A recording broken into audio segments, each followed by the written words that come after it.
Bizome Psicología presenta Aceptando mi muerte. Y sean ustedes bienvenidos a otro episodio más, otro día más de vida que tenemos, otro día más de vida que tengo yo para las personas que están escuchándome, por así decirlo, el día de la publicidad.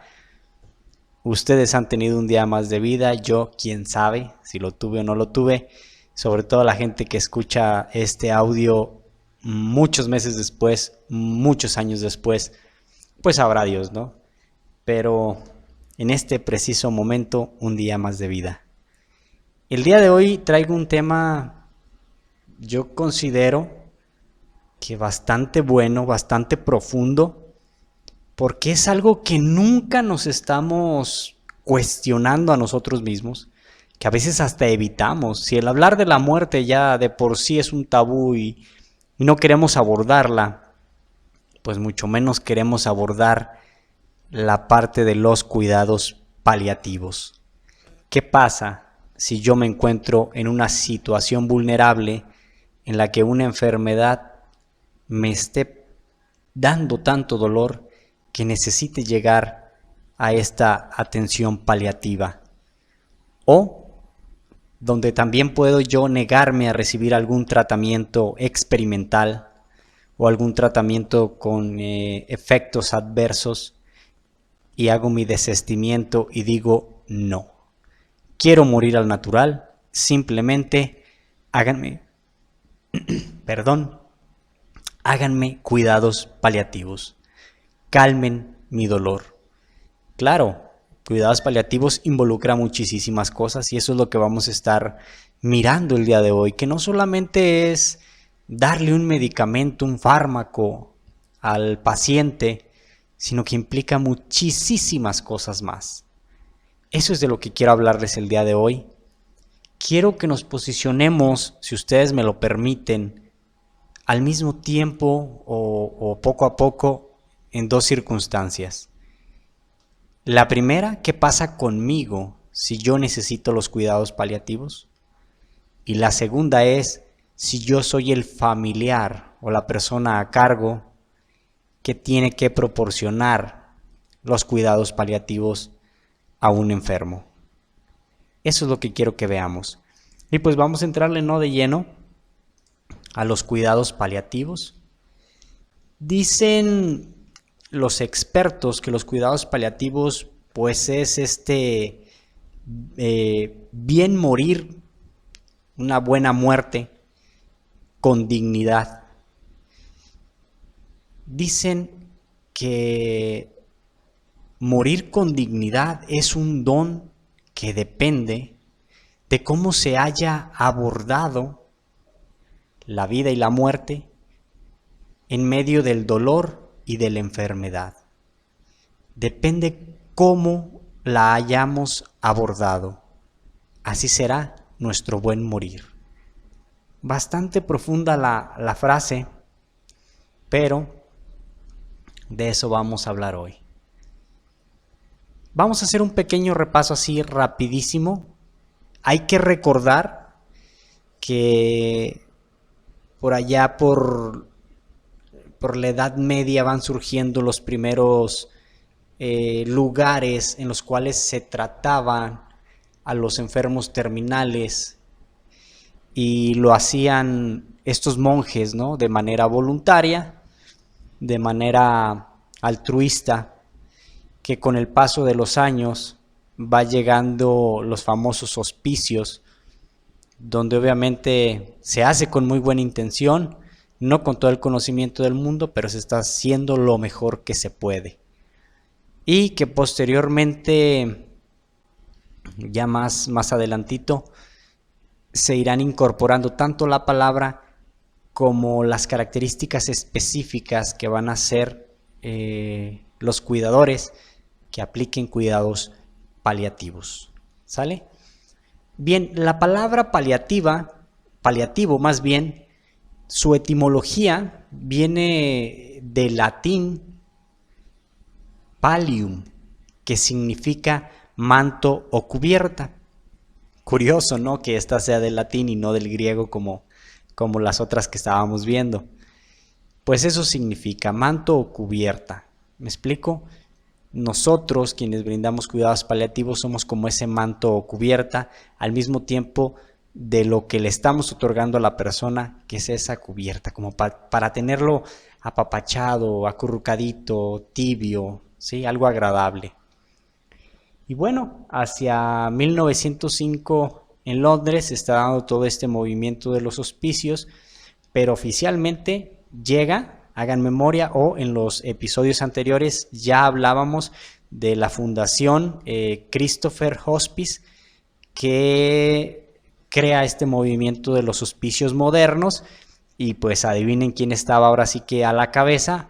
Así es, la doctora Cicely Saunders. Ella es quien vendrá a revolucionar esta forma de hacer la intervención del dolor y de otros síntomas que estaban presentando los moribundos, pero se le reconoce más por esta parte de otorgarle los derechos al paciente que tenía una enfermedad terminal y le estaba brindando una muerte digna y tranquila. Será ella, la doctora Cicely Saunders. Un poquito atrás existió alguien llamado Balfour Maught, quien acuña el término prácticamente de cuidados paliativos. Él lo acuña, él lo va desarrollando, pero a quien se le da más importancia porque pulió totalmente los cuidados paliativos, pues es ella, Cicely Saunders.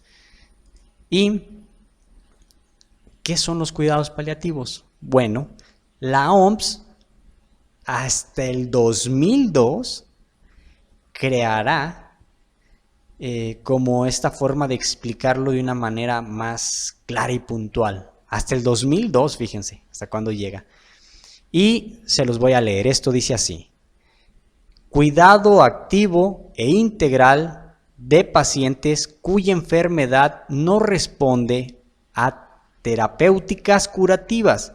Su fundamento es el alivio del dolor y otros síntomas acompañantes y a la consideración de los problemas psicológicos, sociales y espirituales. Eso nos dice la OMS en el 2002, que son los cuidados paliativos. El estar acompañando en las cuestiones psicológicas, sociales, espirituales y en el alivio del dolor, más que nada. ¿Qué hace la unidad de cuidados paliativos? Actualmente pues ya hay un centro especializado. Lastimosamente, en algunos hospitales, aquí por lo menos en la región donde yo vivo, no tienen un área específica de cuidados paliativos. O sea, si hay alguien que te hace una pequeña intervención, pero no existe como tal. Solo lo tienen los grandes hospitales de las regiones. Obviamente lo más cercano que tenemos nosotros pues es Guadalajara. Aquí en nuestro México lindo y querido, la Ciudad de México, Monterrey, un Veracruz, ciudades sumamente grandes, ¿no?, que tienen hospitales grandísimos, manejan una unidad especializada en cuidados paliativos. ¿Qué es lo que hacen ellos? Bueno, brindan servicio las 24 horas del día, los 365 días del año. Hay un médico, enfermera, trabajadores sociales, psicólogos, tanatólogos y guías espirituales. ¿Cuál es el objetivo de ellos? Disminuir obviamente el sufrimiento, aliviar los síntomas y dar apoyo emocional a las personas. Según la OMS, dice que los cuidados paliativos tienen ciertos objetivos, ¿no? Y me permito leerles también para no decir cosas que a veces solo llegan a mi imaginación. Dice, número 1, reafirmar la importancia de la vida, considerando a la muerte como un hecho normal. Establecer un proceso que no acelere la llegada de la muerte ni tampoco la prorrogue. Brindar alivio al dolor y de otros síntomas angustiosos. Integrar los aspectos psicológicos y espirituales del tratamiento del paciente. Ofrecer un sistema de apoyo a los pacientes para que puedan tener una vida lo más activa posible hasta que sobrevenga la muerte. Ofrecer un sistema de apoyo a la familia para que pueda afrontar la enfermedad del paciente y sobrellevar el periodo de duelo. Eso es lo que nos está diciendo la OMS, que son los cuidados paliativos. En otros lugares hay otro tipo de definiciones. Por ejemplo, una de las que a mí más me ha gustado, que yo tomé de un diplomado que tomé de cuidados paliativos, decía que era una atención activa y continua para el paciente y su familia, cuando ya no había una esperanza médica o curativa para la persona enferma, y se tenía que otorgar una calidad de vida en 3 aspectos biopsicosocial. Yo agrego uno más. A mí me gusta ponerle este otro por separado, porque si no lo separo, no me lo toman en cuenta, que es biopsicosocio-espiritual. Así, esos 4 ámbitos hay que estar atacando, hay que estar apoyando, hay que estar trabajando, como quieran llamarle ustedes, ¿no? Esos 4. Entonces, atención activa continua para el paciente y la familia, y para mejorar, ¿no?, la calidad de vida cuando ya no hay una esperanza médica y curativa a la persona. O sea, otorgarle esa calidad de vida. ¿En qué lugares se hace intervención? En la cuestión física. Si estamos hablando de cáncer, si estamos hablando de algún tipo de enfermedad, amputaciones o llagas o lo que sea, ¿no?, que le vendrá la muerte a la persona, pues primero hay que atacar la física. E inmediatamente hay que atacar la psicológica. Y en la psicológica abro paréntesis.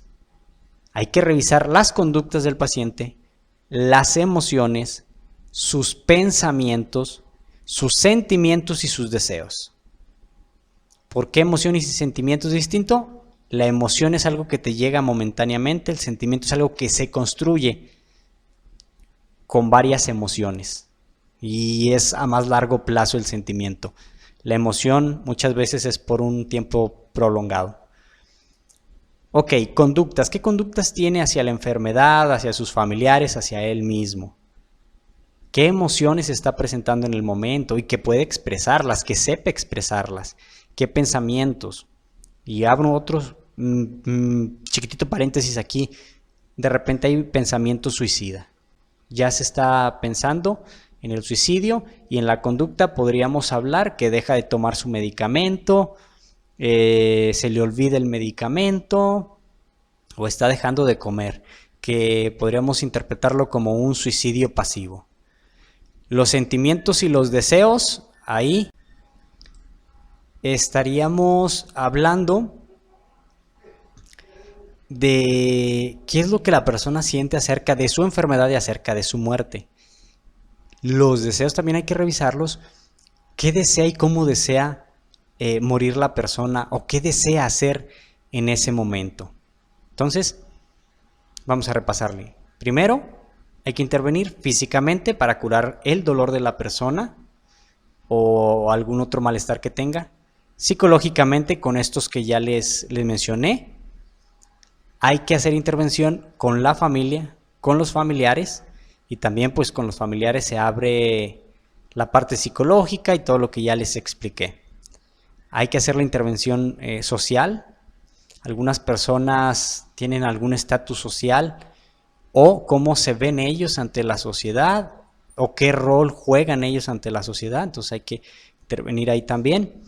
En la parte cultural, conocer todo el contexto donde se desenvuelve la persona y cuáles son sus rituales en los que estaba inmersa la persona, para saber qué se va a hacer con esta persona, ¿no?, en cuestión de cuidados paliativos. Y les dejo así como un ejemplito, un problema que hubo por ahí en el 1993-94, cuando la cantante Selena es asesinada. Le disparan por ahí en un hotel, se la llevan a un hospital, y su religión no permitía la transfusión de sangre. Se hizo todo un show donde decían que si ella hubiera recibido esa transfusión de sangre, hubiera sobrevivido. Y los padres dicen que no. Hasta donde yo recuerdo, estaba muy chico cuando ocurrió ese acontecimiento. Digo, estaba en aquel entonces, ahorita no tanto. Pero sí fue todo un debate, ¿no? Que su religión no les permitía y no le hacen la transfusión. Al final fallece la reina del Tex-Mex. Hay que conocer esta parte cultural para saber cómo intervenir con los cuidados paliativos con el paciente. La cuestión económica también, hay que revisar cómo está su economía y cómo se puede modificar su entorno para que esté lo más cómodo posible, e inmediatamente ahí entra la geográfica. Las cuestiones geográficas desde casa, cómo vamos a distribuir la casa o los aparatos que necesita, o qué tenemos que modificar para que tenga una independencia el paciente. También ahí se entra. Entonces, económicas, geográficas, las educativas, para también saber cómo dirigirnos con la persona y cómo le vamos a explicar, ¿no?, todo lo que está pasando y qué quiere o qué no quiere, para no violentar sus derechos. Y las espirituales, muy importantes, y les digo, las saco de la parte psicológica porque de verdad como que si no las pongo aparte, damos por entendido que la espiritualidad es un proceso psicológico, pero no lo queremos tomar en cuenta, o de repente en alguna parte de nuestra formación psicológica nos dijeron que la parte espiritual esa se tomaba totalmente aparte, que esa no la metiéramos con los usuarios, con los pacientes, como les llaman algunos. Pero la realidad es que las personas sí tocan temas espirituales, que las personas sí quieren hablar de su espiritualidad en las sesiones. La persona que permita hablar de la espiritualidad, adelante, continuamos. Nosotros, como psicólogos, no vamos a abordarle el tema de principio, ¿sí? A querer hablarles de su Dios o de su religión, ¿por qué no? Solamente si la persona quiere hablarlo, entonces tocamos los temas, menos no. Pero acá en cuidados paliativos sí se da un poquito más de, ¿cómo decirlo?, como de apertura para tocar el tema espiritual, porque la persona, por lo menos aquí donde yo vivo, en los Altos de Jalisco, la religión predominante es la católica, y la gente a la que se le está brindando cuidados paliativos pues necesita muchas veces el acompañamiento de un sacerdote para que los confiese, para que les dé los santos óleos, que es ya cuando van a morir. Entonces sí tocamos esos temas espirituales. Esas son como las áreas en las que entra. Ese es el concepto que yo agarré de otro diplomado, les digo en cuidados paliativos. ¿Sabes? Entonces vamos a trabajar cuestiones físicas, cuestiones emocionales, cuestiones sociales, cuestiones espirituales, para resumir todo en algo más pequeñito, ¿sí? ¿Qué más se va a estar evaluando con el enfermo terminal? Descripción o localización de qué es lo que le duele o qué síntoma está teniendo. La intensidad con la que está viviendo este proceso de dolor, ¿sale? La cuantificación y cualificación. O sea, cuantitativo es que te dé un número, qué tan fuerte es, y cualitativo serían cualidades, qué otras cosas estás sintiendo. Es algo ya más subjetivo, pero que también se puede llegar a medir. El posible origen de por qué está teniendo ese malestar, ese dolor, y los factores que lo agravan o que lo alivian.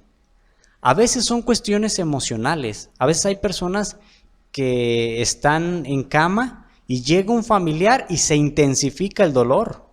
De verdad. Es como si esa persona le provocara más dolor. O de repente pasa lo contrario. La persona está sufriendo unos dolores terribles, se le inyectan los analgésicos y entra esa persona que quería ver y el dolor disminuye o desaparece.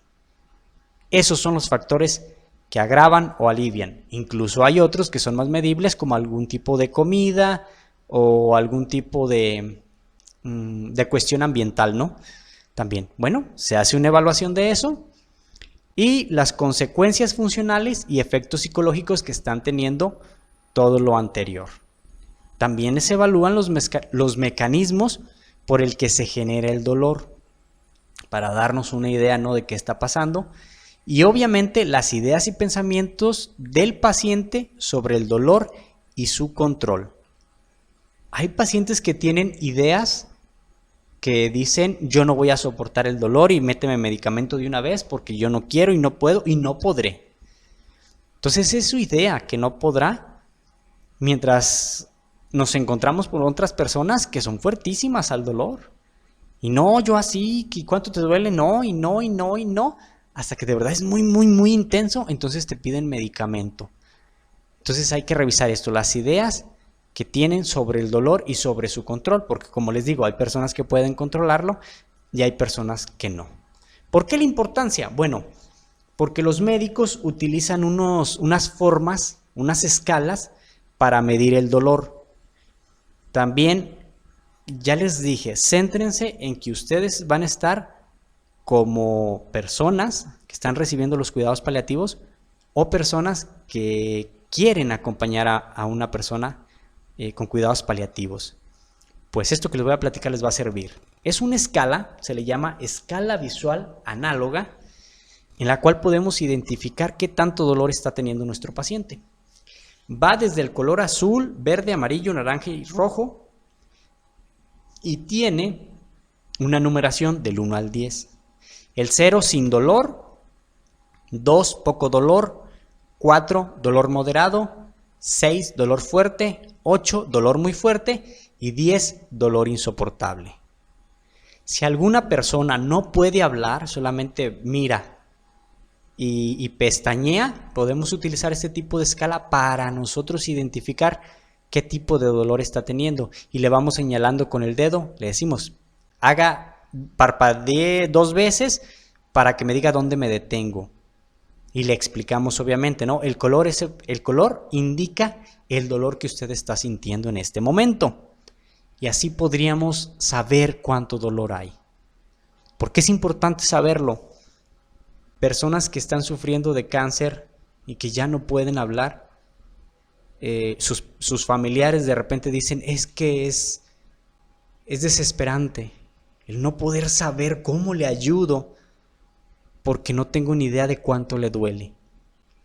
Y esto es una muy buena alternativa para enterarnos qué tanto le duele y qué tanto medicamento debemos estar administrando, o para informarle al doctor. Bueno, administrarle me refería si están en casa ya, y si no, para indicarle al doctor qué tanto le está doliendo al familiar.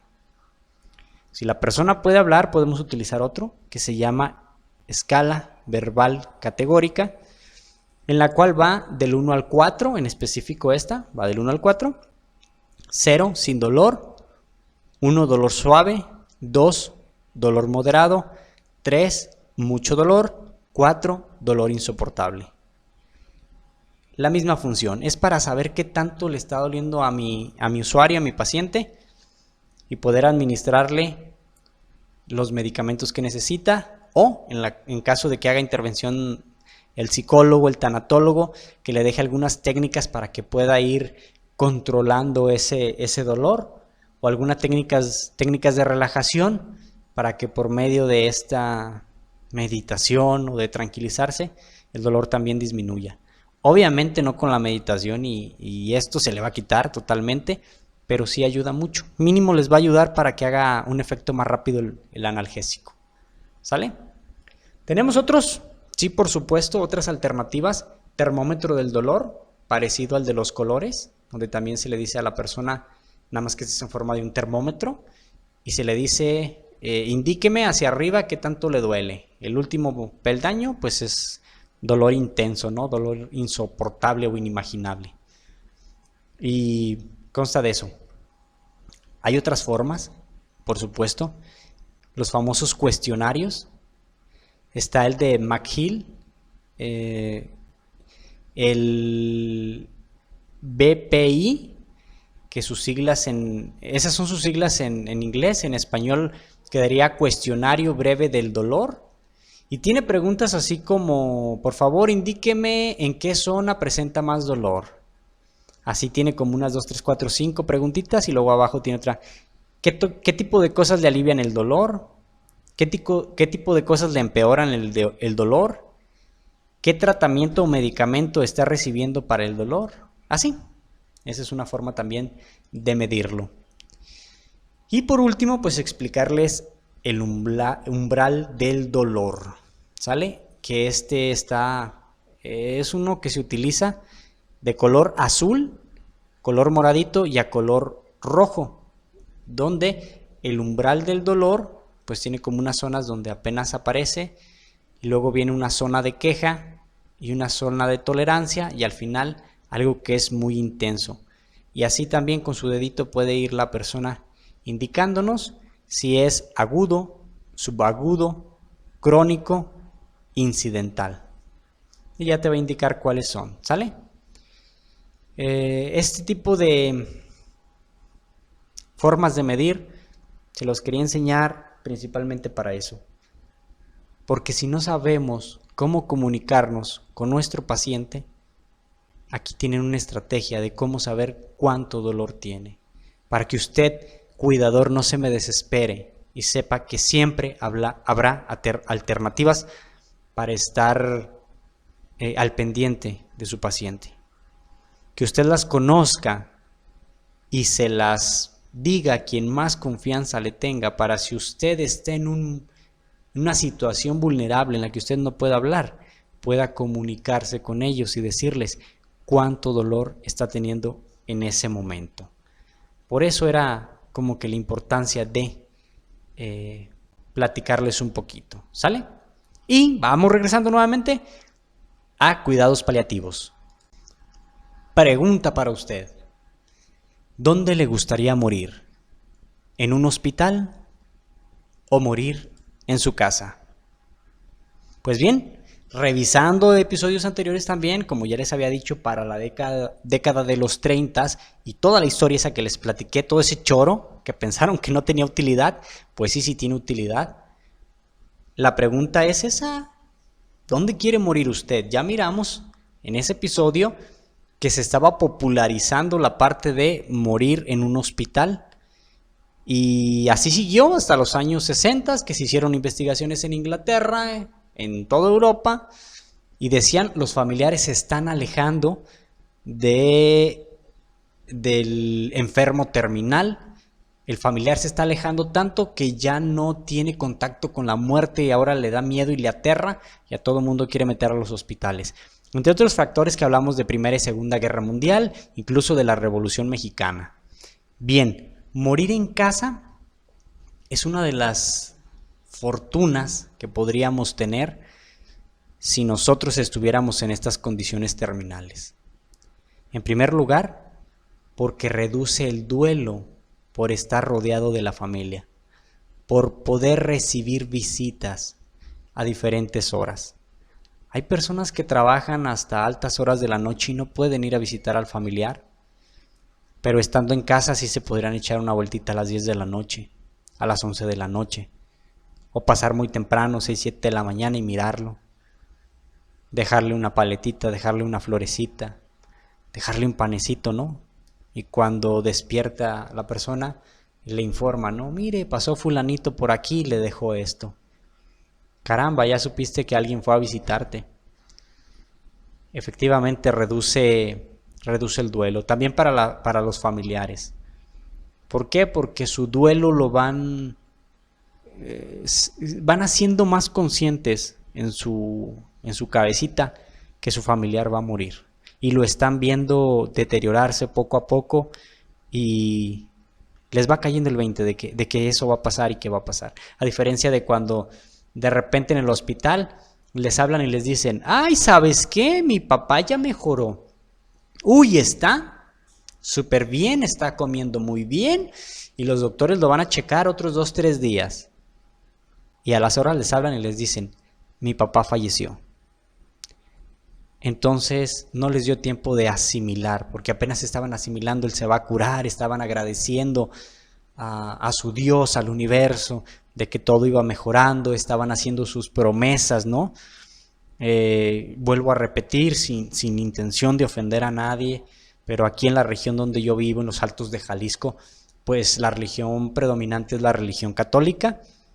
Entonces le anda haciendo ahí el familiar, ¿no? La promesa aquí a Santo Toribio, ¿no? Voy a ir allí a Santana y voy a entrar de rodillas a tu templo porque curaste a mi padre. Y a las horas le hablan y le dicen que ya no. Entonces imagínense, su proceso de duelo se puede complicar porque no lo tuvo presente para estar viendo ese deterioro o ese cambio tan repentino. ¿Qué otra cosa favorece si usted o yo estuviéramos en esta condición vulnerable y nos dijeran que ya vamos a morir? ¿Por qué sería bueno morir en casa? Por la sensación de utilidad. Nos sentiríamos útiles hasta para platicarles a nuestros hijos, recordarles a nuestros hijos cosas que pasamos juntos, para ayudarles a que su duelo se vaya resolviendo de una manera más rápida y de una manera más sana. Yo he mirado de lejitos, obviamente. Con lejitos me refiero a que no me ando interfiriendo, ¿no? en cómo se hablan o se dicen las personas. Yo voy, acompaño y miro, pero sí he mirado que les da mucho por recordar a los familiares. Por ejemplo, si el enfermo terminal es un adulto mayor, tienden a platicarle cosas de su pasado y cómo era y qué hacía, y el adulto mayor en fase terminal recordará a sus familiares. No, fíjate que mi hermano hacía, fíjate que mi mamá hacía, fíjate que cuando yo era chico mis amigos hacían. Empiezan a recordar o empiezan a contarle historias a los hijos y a los nietos que a veces no conocían